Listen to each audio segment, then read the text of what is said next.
এটা কোনো সাধারণ নাস্তা না। এই নাস্তা একটা খেলে পুরো ১ মাস মুখে স্বাদ লেগে থাকবে। একবার ঘরে তৈরি করলে সবাই আপনাকে হায়ার করতে বাধ্য হবে। আসসালামু আলাইকুম। কেমন আছেন আপনারা সবাই? আশা করছি সবাই অনেক বেশি ভালো আছেন। সবাইকে আবারও একবার আমন্ত্রণ করছি সাদামাটা রান্নাঘর অ্যান্ড ব্লগসের আরেকটি নতুন ভিডিও দেখার জন্য। আজকে আমি আপনাদের মাঝে খুবই কম সময়ে ঝটপট ইনস্ট্যান্ট নাস্তা রেসিপি শেয়ার করছি। এখানে একটা বোল নিয়েছি। বোলের মধ্যে আমি প্রায় 2 টেবিল চামচ মতো নারিকেল দিয়েছি। নারিকেল পাতলা পাতলা করে কুচি করে নিয়েছি। কুসুম গরম পানি দিয়ে 5 মিনিট মতো ভিজিয়ে রাখবো।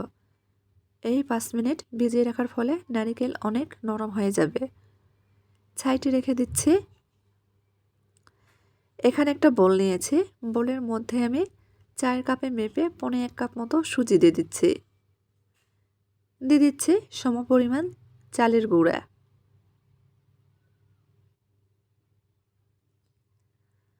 2 টেবিল চামচ পরিমাণ টক দই আর হাফ কাপ মতো আগে থেকে জাল করে ঠান্ডা করে রাখা দুধ। খুব ভালোভাবে সবগুলো উপকরণ মিশিয়ে নিচ্ছি। গ্যারান্টি দিয়ে বলছি এই নাস্তা একবার তৈরি করে খেলে অন্য কোনো নাস্তায় আর খেতে ইচ্ছে করবে না। এর স্বাদ পুরো 1 মাস আপনার মুখে লেগে থাকবে। খুব ভালোভাবে মিশিয়ে নিচ্ছি। ঢেকে রেস্টে রেখে দেব প্রায় 5 মিনিট। 5 মিনিট পর নাস্তার এই ব্যাটার কিন্তু আগের থেকে অনেকটাই গাঢ় হয়ে গেছে। সাইডে রেখে দিচ্ছি। নারিকেল ভেজে কিন্তু অনেক নরম হয়ে গেছে। হাত দিয়ে আলতো হাতে চাপ দিলেই খুব সহজেই ভেঙে যাচ্ছে। আমি পানি থেকে নারকেলগুলো উঠিয়ে নাস্তার ব্যাটারের মধ্যে দিয়ে দিব।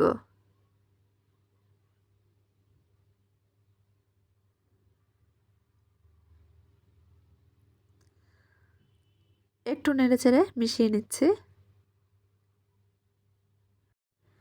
মিশিয়ে নিয়েছি। এখন ব্লেন্ডারে ব্লেন্ড করে নেব। এখানে একটা ব্লেন্ডারে জার নিয়েছি। নাস্তার ব্যাটার আমি ব্লেন্ডারে জারের মধ্যে দিয়ে দিচ্ছি।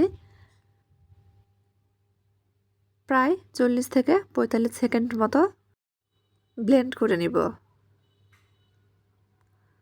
ব্লেন্ড করে নিয়েছি। আবারও একটা বোলের মধ্যে ঢেলে নিচ্ছি।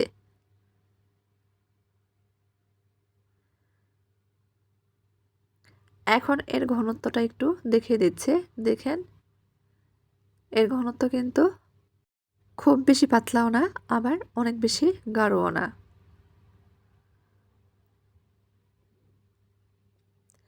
ভিডিওর মধ্যে কথাবার্তায় যদি কোনো ভুল হয়ে থাকে প্লিজ সবাই মানিয়ে নেবেন, ক্ষমা সুন্দর দৃষ্টিতে দেখবেন। দিয়ে দিচ্ছি সামান্য পরিমাণ লবণ, নেড়েচেড়ে মিশিয়ে নিব। এখন দিয়ে দিব 2 চামচ মতো চিনি। এই চিনি দেওয়ার কারণে অতিরিক্ত মিষ্টি হবে না, তবে নাস্তাগুলো খেতে ভালো লাগবে। আবারও মিশিয়ে নিচ্ছে।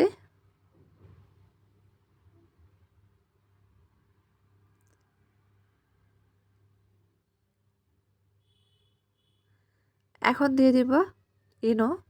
একটা ইনোর প্যাকেট থেকে আমি হাফ চামচ পরিমাণ ইনো দিয়ে দিচ্ছি। নেড়েচেড়ে মিশিয়ে নিব। আমি এখানে ইনো ব্যবহার করেছি, চাইলে এর পরিবর্তে সামান্য পরিমাণ বেকিং পাউডার ব্যবহার করতে পারেন। ভালোভাবে মিশিয়ে নিচ্ছি।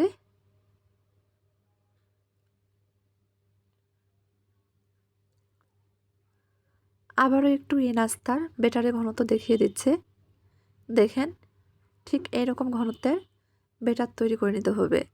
হাতার পিছনে আমি দাগ টেনে দিচ্ছি। দাগটা কিন্তু খুব সহজে মিলিয়ে যাচ্ছে না, তার মানে নাস্তা তৈরি করার জন্য ব্যাটার একদম তৈরি।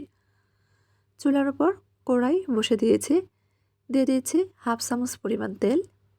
তেল গরম হয়ে গেলে হাফ হাতা মতো ব্যাটার দিয়ে দিচ্ছি। খুব বেশি তেল ব্যবহার করা যাবে না। দেওয়ার সঙ্গে সঙ্গে কিন্তু অসংখ্য ছিদ্রযুক্ত হতে শুরু করেছে আর অনেক ফুলকো। কিছুক্ষণের মধ্যে একটা নাস্তা তৈরি হয়ে যাবে। একটা নাস্তা হয়ে গেছে, উঠিয়ে নিচ্ছি। আমি আপনাদের কাছে থেকে দেখিয়ে দিচ্ছি যে নাস্তাগুলো কতটা ছিদ্রযুক্ত হয়েছে। আমি পরবর্তী নাস্তা তৈরি করার সময় এখানে কিন্তু এখন পর্যন্ত কোনো প্রকার তেল ব্যবহার করিনি। যখন নাস্তাটি প্রায় হয়ে যাবে, চারপাশ দিয়ে একটু তেল ছড়িয়ে দিচ্ছি। নিচে একটু মুচমুচে করে ভেজে নেব। আবারও একটা নাস্তা তৈরি করে নিয়েছি। কড়াইয়ের মধ্যে আবারও হাফ চামচের চেয়ে কম পরিমাণ তেল দিয়ে দিয়েছে। নাস্তার ব্যাটার থেকে হাফ হাতা মতো ব্যাটার দিয়ে দিয়েছে। দেওয়ার সঙ্গে কিন্তু ফুলকো আর ছিদ্রযুক্ত হয়েছে। চারপাশে কয়েক ফোঁটা মতো তেল দিয়ে একটু ভেজে নিব। দেখেন মাশাআল্লাহ, প্রত্যেকটা নাস্তা কিন্তু অসংখ্য ছিদ্রযুক্ত আর ফুলকো হচ্ছে। রেসিপিটি স্কিপ না করলে আপনাদের নাস্তাও কিন্তু এরকম পারফেক্টভাবে তৈরি হবে। আর অবশ্যই একটা জিনিস খেয়াল রাখতে হবে, নাস্তার ব্যাটার দেওয়ার সময় কোনোভাবে তেলের পরিমাণ বেশি দেওয়া যাবে না। খুবই সামান্য পরিমাণ তেল দিয়ে নাস্তার ব্যাটার দিতে হবে। আবার সম্পূর্ণ তেল ছাড়াও কিন্তু তৈরি করা যাবে না। সেক্ষেত্রেও নাস্তাটা কিন্তু পারফেক্টভাবে তৈরি হবে না। অবশ্যই লক্ষ্য রাখবেন, সামান্য পরিমাণ তেল দিয়ে তারপর নাস্তার ব্যাটার দিবেন। যখন নাস্তাগুলো অসংখ্য ছিদ্রযুক্ত হবে, চারপাশে কয়েক ফোঁটা মতো তেল দিয়ে নাস্তাগুলো তৈরি করবেন। তাহলে ইনশাল্লাহ আপনাদের নাস্তাগুলো এইরকম পারফেক্ট হবে। আমি ফ্রাই প্যানে একটা নাস্তা তৈরি করে দেখছিলাম যে কীরকম হয়। ফ্রাই প্যানেও সামান্য পরিমাণ তেল দিয়ে নাস্তার ব্যাটার দিয়েছি। অবশ্যই তেল ভালোভাবে গরম করে নিতে হবে।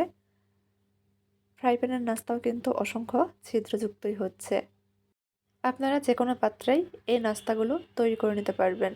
চাইলে ঝটপট তৈরি করে স্কুল অফিসের টিফিনও দিতে পারেন, সবাই অনেক পছন্দ করবে। আমি একইভাবে সবগুলো নাস্তায় তৈরি করে নিয়েছি। দেখেন মাশাআল্লাহ কতটা পারফেক্ট হয়েছে। দেখতে যতটা লোভনীয় হয়েছে, খেতে তার থেকে অনেক বেশি মজার। তো আমার আজকের এই ঝটপট নাস্তা রেসিপি বা টিফিন রেসিপিটি ভালো লাগলে প্লিজ সবাই চ্যানেলটি সাবস্ক্রাইব করবেন। লাইক, কমেন্ট, শেয়ার করে নিয়মিত চ্যানেলের পাশেই থাকবেন। এখন ভেঙে শেয়ার করছে যে কতটা সুন্দর হয়েছে।